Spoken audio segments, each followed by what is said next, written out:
All right. Good evening, everyone. It's so nice to have you all here. Thank you so much for coming to Sustainable Brunswick.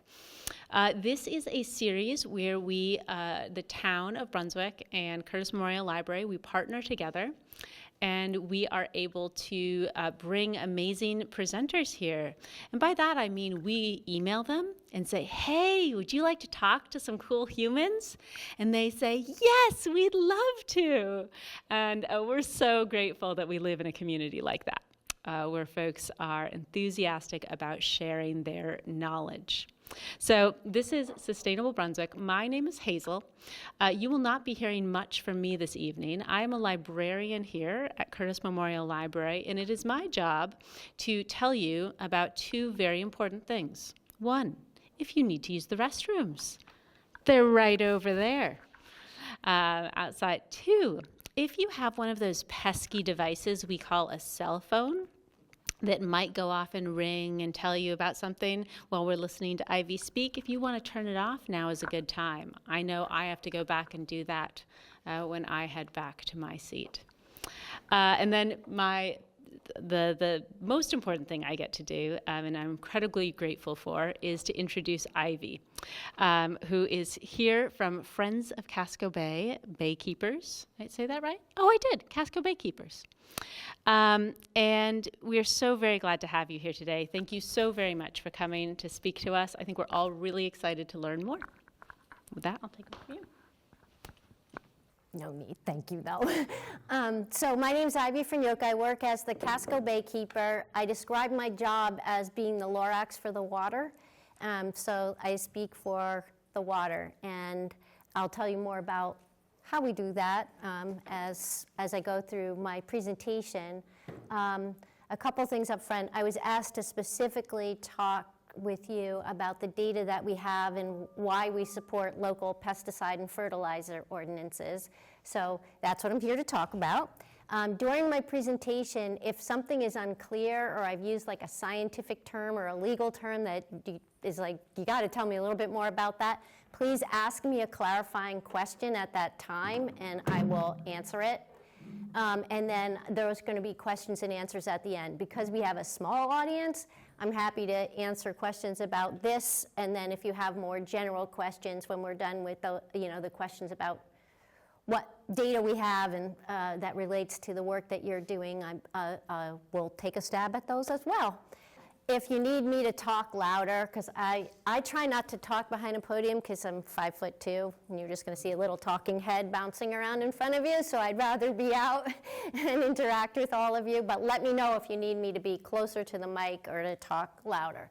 So you know who I am and who I work for. So Friends of Casco Bay has been around for over 36 years. Our mission is to improve and protect the health of Casco Bay, which necessarily means improving the health of its watershed. And just to orient you, there's our great state. The dark blue there is the Casco Bay watershed. Here's a zoom in on it, so it does go all the way up to Bethel and down into Scarborough and over to Phippsburg. But when you look at the whole state, it's this tiny slice, but it's a tiny slice that has a quarter of the state's 1.3 million people. So it's a pretty special place. It's really beautiful, but it also has a lot of pressures because it has most of the state's population in a smaller slice of land. And then, of course, we're here tonight zooming in on Brunswick because that's where your fertilizer and pesticide ordinance is and where you live. And when we zoom in on Brunswick, you know, I don't have to tell you how heavily developed this corridor is up through Cook's Corner and around Brunswick Station. You know, you have a lot of places with a lot of built landscape, and you actually have 4 streams in your community that are impaired because of how much built landscape they have, and that's called impervious cover, and they're impaired because they have too much impervious cover. That's important because when you change the surface of the earth and pave it over, then when stormwater hits the earth, instead of soaking into the soil, it sheets off and carries everything on the landscape directly into our waterways. It also superheats up the water, which is another form of pollution because the pavement is so hot. So that's why I just wanted to start with this orientation. Also, McCoy Bay and Middle Bay both have lost a lot of eelgrass, and that can often happen from too much nutrient loading from land, which comes from delivered in stormwater. So you've got a lot of things going on here in a community that really values its marine resources and has some of the most robust commercial clamming in our watershed. So how do we do our work? So we have a program team that has 4 members. Mike is our lead scientist. He's been with the organization over a quarter century. He literally started as an intern. And he develops all of our science programs. So we have over 25 years of data on the health of Casco Bay. And so we can use that long-term data set to look at trends. And then we hone in and do more detailed monitoring. The other members of our team are our science and policy advocacy associate who works with Mike and me, and then our community organizer who has a team of water reporter volunteers who go around and track the impacts of things like stormwater pollution. So that program is really important too, and I'll show you some of their slides later. That's a little bit about how we do the work, and that we're out in the field, we collect the data, and then we use what the data tells us to figure out how to act to protect the bay. So this is just an overview of our monitoring sites. The blue sites are where we now go seasonally. We've cut back on the number of sites we go to each year from April through October. We go out by boat and we collect water samples, and we drop a sonde down in the water, and we collected a lot of information about the water quality with the sonde. I'll show you that in a slide in just a minute. The sites that are in green are sites that we have added where we're looking to see if we can restore eelgrass. We had originally intended to include a site in Brunswick, and between the time that we identified that site and started our study, all the eelgrass disappeared. So you can't study eelgrass if it's not there. So part of why we're so interested in what you all are doing with all the water quality studies in the area, and then looking at a fertilizer and pesticide ordinance, is that can help restore water conditions so that maybe we can restore eelgrass in the future. And then the 3 stars that we have here are what we shifted to, I guess about 9 years ago now, is continuous monitoring. So those 3 sites, and this is the one that's probably closest to you, that's in Cundy's Harbor. Those 3 sites collect data every 15 minutes year-round. And so at those sites, we can really track and tease out what are natural cycles throughout the day, what's being caused by stormwater being delivered, what are seasonal changes, and we can really begin to track the impacts of climate change as well.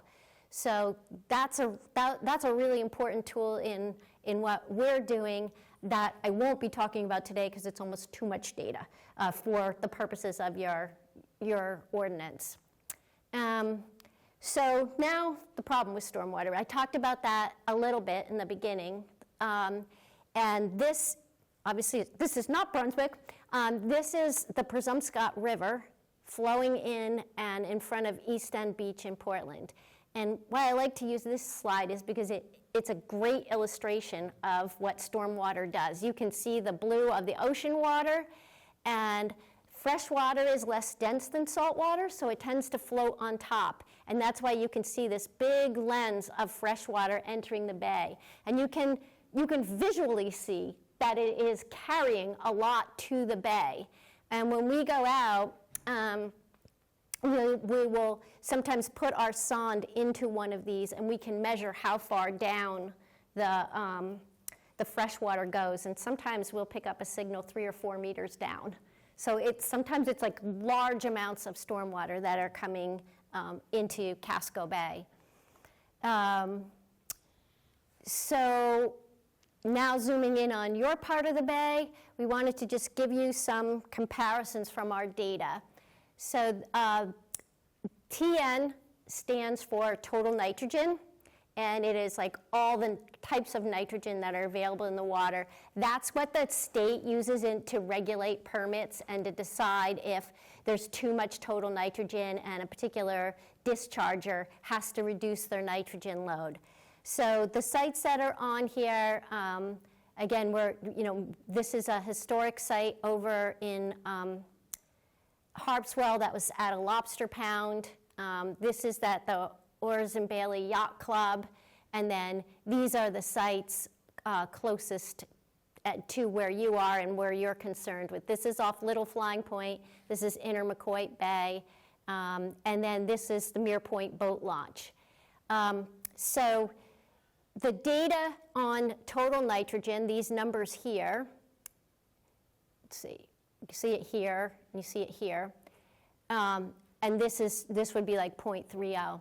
So when we're looking at nitrogen levels, if nitrogen is above 0.30 or 0.32, which is what the regulators use, I think 0.30 is better, but the regulators use 0.32, that has the impact to harm eelgrass and sometimes to kill it off because it's too much nitrogen and it allows growth on the eelgrass and it allows it to disappear. So look at the levels in McCoy Bay. That is way higher than a limit that can negatively impact eelgrass. And you can see Mere Point is just on the cusp, and there's a lot of eelgrass, or there was a lot of eelgrass in that area as well. By contrast, look at the levels in Harpswell. And those levels are lower and sort of more healthy, more baseline. Like this is a level that we would expect to be in a healthy Casco Bay that didn't have land loading. So again, the two sites that I'm telling you about here, much less urbanized than what flows into these sites. So that's what this slide is about. And another thing you can pick up in this slide is that the temperatures get hotter, but I'll zoom in on that on the next slide once you get into this area. And in part, that's because the water's deeper. In part, it's because this has more ocean influence, and this is more influenced, like Eastern Casco Bay, by what's coming out of the Kennebec, which is not the case in here. Any questions so far? Okay. So now this is what it looks like when we're looking at our data. So each site that we have is named a different thing. So this is the Little Flying Point site. And then this is that site that was further in. I'll just flip back to that so you can see it. Further in up here, as close as we could get our vessel off of Bunganuk Landing. And there's a reason why I wanted to monitor at that site. But this is the data, and this shows you that this is this is just representative because I wanted to show you the impact of a particular, like what happens when nitrogen enters the bay, too much nitrogen. So this is one day, we're out on August 3rd. You can see that we did these sites back to back, so they're relatively at the same time. And what we do when we go out is we do what's called a water column profile. So we start at the surface, we being Mike, our staff scientist. I'm collecting other data while he does this. And he puts the sonde down at different levels until he gets as close as he can to the bottom. And he records the data at those different levels. And that gives us a sense of the health throughout the water column. So what you can see if we go all the way to the end is that this is the day that you saw on the prior slide when the total nitrogen is almost double, the level that we would be concerned at. So let's see what that means. Let's see how that is reflected in the data. And first, where I would go here is to this chlorophyll level, right? Because chlorophyll, if the nitrogen has fertilized a phytoplankton bloom, then you're going to see that the phytoplankton, you're going to pick that signal up in the chlorophyll. And background levels are usually like 3, 4, that kind of number. So you can see that starting right at the surface, we have a bloom. And then you can see that the bloom gets heavier down into the water column, and the same is true at both sites. But you can see that it's a pretty significant bloom. And what happens when you have a bloom like this? Well, a healthy pH is somewhere around 8.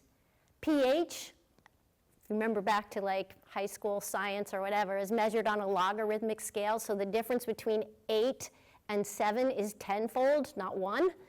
And so that's why we look at things in really small increments, because the difference between 8.19 and 7.84 is a big deal on a pH scale. So you can see that it has an impact on pH, and also that it has an impact on the dissolved oxygen levels. So at the very, very surface, because we're now morning, the sun is high enough that the plants are photosynthesizing, you're going to have a lot of oxygen at the surface because the plants are photosynthesizing. But down deeper, where your fish or shellfish or where you want things to be healthy, you're seeing a big drop-off in dissolved oxygen. Another thing that's interesting in looking at this data is, look how high these water temperatures are. We record in Celsius. This is about 75 degrees. Like, that is not the norm for Casco Bay, right? 75 degrees is pretty warm. And when that is also another thing that you're seeing is that because the surface water is so hot, you can see what's called a thermocline developing, where the temperatures at the surface, it's much colder down low. In a thermocline, you ever like dive into a lake and it's warm, warm, warm, and then you hit a layer and you're like, it's really cold down here? That's the thermocline, where the colder water stays down low. So we don't see that a lot in Casco Bay, but with these warm temperatures, you're seeing that set up. So there's a lot going on here. The temperatures aren't from the nitrogen, but it certainly influences what is going on with the nitrogen. So that was just a lot of science. I'll definitely make time for questions. But now let's go zoom in on one of these sites. We're going to look at that little flying point site from the prior slide. And we have the August data up top, and then the end of the season, our last time out in October. And you can see the difference that having nitrogen in the water makes. So here up above, we had the 0.58. And then by October, it must have been drier, less runoff. 0.13 is the total nitrogen. So let's go back to our chlorophyll. Remember I was talking about background levels? Look at what it was up here when it was 0.58. Very dense phytoplankton bloom. Look how low the numbers are here. There's still some, maybe this is some residual die-off at the bottom, but not that high. And so look, rebound in pH, which shellfish need pH, right, because they need the calcium, so the water can't be acidic. Look at the rebound in dissolved oxygen. The water stays well oxygenated throughout the water column. And then again, because the temperature has cooled off from 24 degrees to 14, there's no more thermocline. The water is well mixed. So that's also better for marine life and for keeping dissolved oxygen where it should be. So nitrogen is a major driver, and it's definitely one of the factors that creates water quality problems and is mostly delivered by stormwater. So we care about it, we work on it, we comment on permits, we try to get limits in, and we work to support ordinances and the work that towns like Brunswick are doing. So what impacts does that have? Now we talked about our water reporters who track the impacts, and I was just telling you about phytoplankton blooms that can set up. But when you have a lot of nitrogen entering the water, it can also create these mats of thick green algae. And where I've seen these is around like Mere Point boat launch is one place where I see that happening. There's a stormwater outfall that Dan Devereaux always says, will you stop looking at that? Because you can see it draining the parking lot, and there's always a green mat there, and sometimes on the beach. So this one is in South Portland, where our office used to be, and it was close enough that we went out every few days, and we used a pH sediment probe. So these mats, when they set up, they get so thick that they don't even rise and fall with the tide. They just stay on the clam flat. And so you can see that they make the sediment underneath very dark because it uses up the oxygen. And then with our pH sediment probe, look what the pH did in a week, from 7.16 to 6.4. And remember, this is the logarithmic scale. So if the ideal's 8 and you're at 6.4, you can imagine how bad that is for shellfish. And all the juvenile clams were either dead or completely stressed out and in the process of dying under this bloom. So in a town like yours that really cares about its shellfish and manages for it, you don't want to see this happening. And then this is a slide from Harpswell. This was Basin Cove, and I was pulling up some of the algae at the top and seeing clam spat in it. And when the clam spat came out, you could see the same signs of stress that I just showed you in the bigger clam. And so I talked to Dr. Brian Beal at Down East Institute, and I asked him, am I correct? Are all the spat also dying and they can't settle? And he said, yep, I'm going to lose the whole set. And that is a cove that is, the mud is completely dead now. So that's another impact of the too much nitrogen. We talked about phytoplankton blooms. This is what a phytoplankton bloom looks like. I have often seen McCoy Bay look like this because there's so much of the little tiny microscopic algae growing in the water. So this is a phytoplankton bloom that you can see. This is off of Bunganuk, and this is the remnants of a phytoplankton bloom. This happened, I want to say 2018 maybe. This was a Karenia bloom, which is not a typical kind of phytoplankton bloom we get here, but it settled on the clam flats and it killed all the quahogs. It killed off over 4 acres of quahogs. So the phytoplankton blooms also can have an impact and are fueled by nitrogen. So for a clamming town, it's a problem. Excess nitrogen also, when it fertilizes these algal blooms, when the algal blooms die off, right, when they're growing, they release oxygen. When they're dying off, they release carbon dioxide. That combines with the seawater and makes it more acidic. So it makes nearshore conditions more acidic and difficult for shellfish. So that's some about the impacts of nitrogen. I also just wanted to share with you a slide for a series of years. I believe it was 2001 through 2006. Our staff scientists had some funding to test stormwater outfalls, and you're never going to pick up, it was just a test for certain kinds of pesticides, but everywhere he tested and every time he tested, he picked up pesticides coming into the water. So it's very, very expensive to do this kind of monitoring, and so we haven't done it since then, but I always like to share this slide so you can see that, these chemicals are entering the water. So why local fertilizer and pesticide ordinances? And it's because that's the only way it's really going to happen at your municipal level. So it's pretty much going town by town right now. And by the way, this is a nuisance algal bloom, another nuisance algal bloom. The way that stormwater is regulated, I'm just going to focus right over here, is that in very urbanized areas, the stormwater systems that discharge directly to waterways are managed under a Clean Water Act permit called the MS4 permit. And that covers a lot of municipalities around Greater Portland, but it doesn't yet cover Brunswick and Topsham. So you're not covered under this permit. You may be in the next cycle. So the town has no regulation under this permit. That's just an example of, these are outfalls in Portland that are regulated under that permit, and we were collecting data about what was coming out of them. The other way that stormwater is managed is the state manages stormwater Only from the state's largest development. So the state, if a development disturbs over an acre of land, then the state has stormwater rules, and that development must comply with those rules. Currently, those rules require nothing about nitrogen.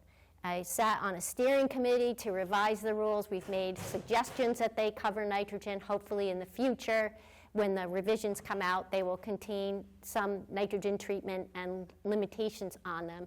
But that's years in the making, and that's only on big developments, not on most of what you're seeing in your town. So that's why it's so important to do what you're doing and to right-size your ordinance for your municipality, including with the pesticides. Like some towns have worked on, like, when should there be exceptions for when people need to use pesticides, and then how should they be applied, those types of things. So there's many ways that municipalities can do it, but it's really, it's up to you. So that's my presentation. It was a lot of science and law, so let me know if you have any questions. Yes? Yes, there's been a proliferation of oyster farms in Casco Bay. Have they had any noticeable effect on water quality? So does the proliferation of oyster farms in Casco Bay have any noticeable effect on water quality, right? Yes. Okay, so I want to give a two-part answer. One, the oyster farms should be filtering the water and help clean the water. And just for one summer, and we only did it 3 times, we tried to see if, because we were at Little Flying Point, if we collected water samples there and off of the Mere Point oyster farm, would we see that impact?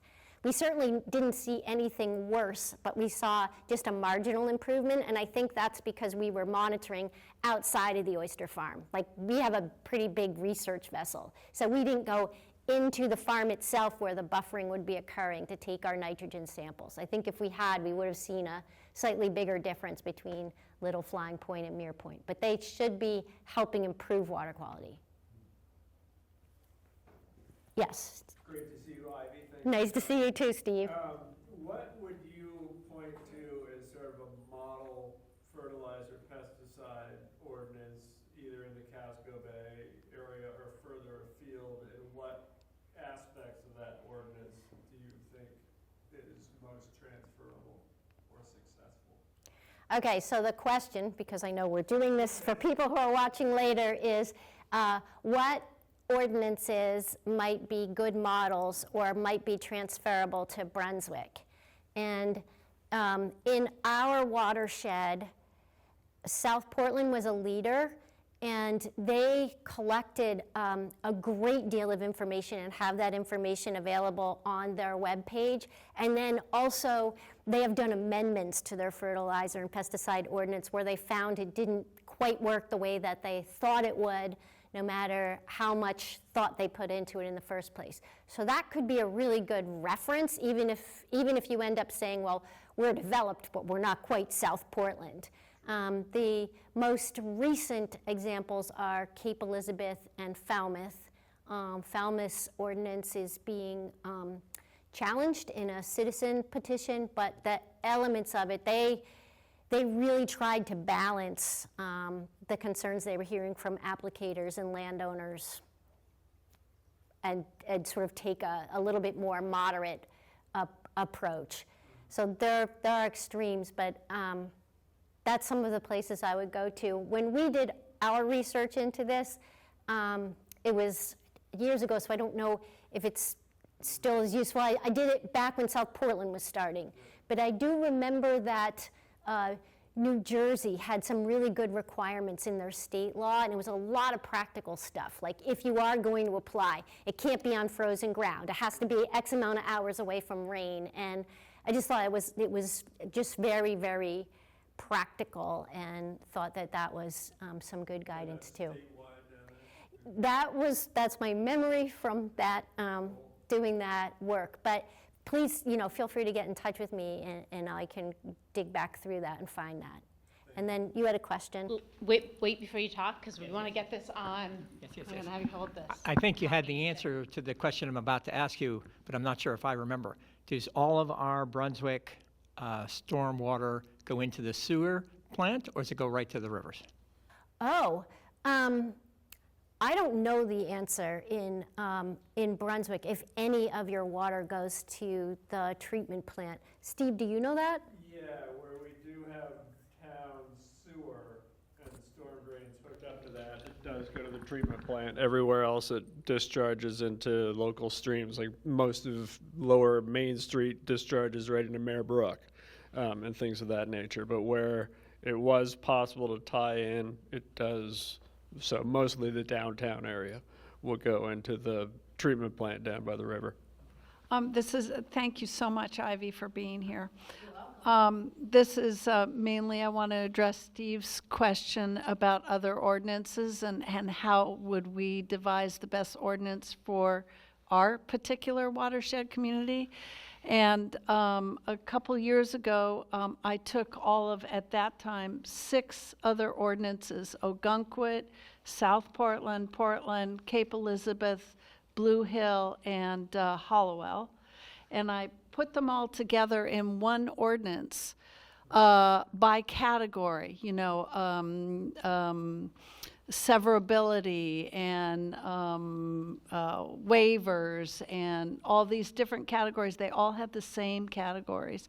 And I cut and paste them and put them all together, and I'm waiting for the ideal moment when our legal system in Brunswick that helps the town will sit down, and I hope that this collated document will come in very useful so that we can, quick like a bunny, get our ordinance done. And because as Ivy has illustrated so articulately, to me this is so urgent. And one of the questions I was going to ask Ivy was, well, how much testing do we really need? We've got the data, and what we need to do is do whatever we can to support life in the ocean and in the soils and on the land. And that means creating biodiversity, and it means protecting our coastline. And so I just want to say that for the last 4 years, I've been thinking in terms of pesticides ordinance. But I have to say, I feel now that was myopic of me, that we should be thinking in terms of watershed ordinance. So my brainchild now, and it didn't come from me, I can't take credit for it, I was taught this, that I am hoping that we will pass a Brunswick watershed protection ordinance. And that's where I'm trying to put my energies, and I'd love to have your contributions. First of all, that's phenomenal. I'm so excited and grateful you did that. And one of the things that I've been thinking about at a state level is, should there be a repository so that when municipalities are doing things like this, that you can go to like DEP for assistance and just say, what are the examples and what do you do? And I've been thinking about this in terms of encouraging, many of the MS4 communities are doing this work, but then you just need guidance when you're doing, that's so wonderful that you did that, but not every town has someone who's going to do what you did, and thank you for doing that. Well, thank you, but I've been amazed at how long it takes to get these things passed. And if it weren't for my wise chair of Sandy Stott in the Conservation Commission, I would probably have gone rogue and gotten in a lot of trouble. And I'm trying to follow the rules. And I often ask Sandy for guidance on this because, again, it is so urgent. And I just want to say that I just started reading So What If We Get It Right by Ayanna Elizabeth Johnson, who's been at Bowdoin this last year. That book is a must-read for all of us. And she is the one who, in one of the interviews, said, what if we reconsider boundaries according to the water? What if we considered our boundaries as watershed boundaries? And I thought, oh my God, that's so brilliant, because watersheds are the nexus of what we need to protect. That our water. that affects the land, the runoff, you know all that.